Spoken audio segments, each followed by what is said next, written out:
सोनं चांदीच्या दरामध्ये पुन्हा घसरण. सोनं 4,500 रुपयांनी स्वस्त. सोन्याचे दर 1,45,000 प्रति तोळे, तर चांदी 10,000 घसरली. 2,20,000 रुपये प्रति किलो. मध्य रेल्वेवर आणखी 12 एसी फेऱ्या. मुख्य मार्गावरील लोकल सेवांची संख्या 80 वरून 92 होणार. एसी लोकलला प्रवाशांकडून मिळणारा वाढता प्रतिसाद लक्षात घेता निर्णय. तापाच्या रुग्णाला आरोग्य यंत्रणेकडे पाठवणाऱ्या पुजाऱ्याला मिळणार 200 रुपयांचा भत्ता. गडचिरोली जिल्हा आरोग्य प्रशासनाचा उपक्रम. रुग्णांमधील अंधश्रद्धेचा पडदा दूर करण्यासाठी उपाययोजना.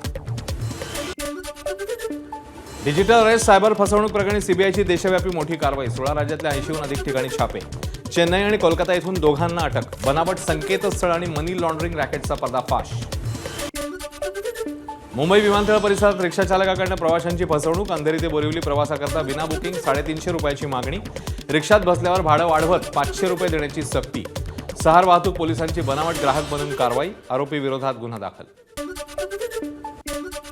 बीडकडून छत्रपती संभाजीनगरकडे आंबे घेऊन जाणारा ट्रक पलटला. रस्त्यावर पडलेले आंबे गोळा करण्यासाठी नागरिकांची झुंबड. अपघातात 3 जण गंभीर जखमी. मोहरम निमित्ताने चंद्रपूर जिल्हा कारागृहातील दर्गा खुला.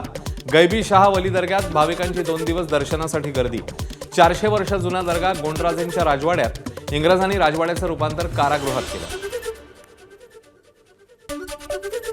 20 दिवसाच्या प्रवासानंतर लंडनहून निघालेली जगातली पहिली ग्लोबल वारी आज तुर्कीत पोहोचणार. 1 जुलैला वारी भारतात प्रवेश करणार. किरण अवसर यांच्या मार्गदर्शनाखाली निघालेल्या वारीत अनेक अनिवासी भारतीय सहभागी. उत्तराखंडमध्ये रामनगरमध्ये भर रस्त्यात वाघाचं दर्शन. दुचाकी स्वारांमध्ये भीती. घटनेचा व्हिडिओ समोर. हरिद्वारच्या सप्तऋषी घाटावर हत्तींचा कळप. गंगेत आंघोळ करणारे युवक सेल्फीसाठी हत्तींच्या जवळ जातात. हत्तीकडून युवकांचा पाठलाग. जीव वाचवण्यासाठी युवकांनी काढला पळ.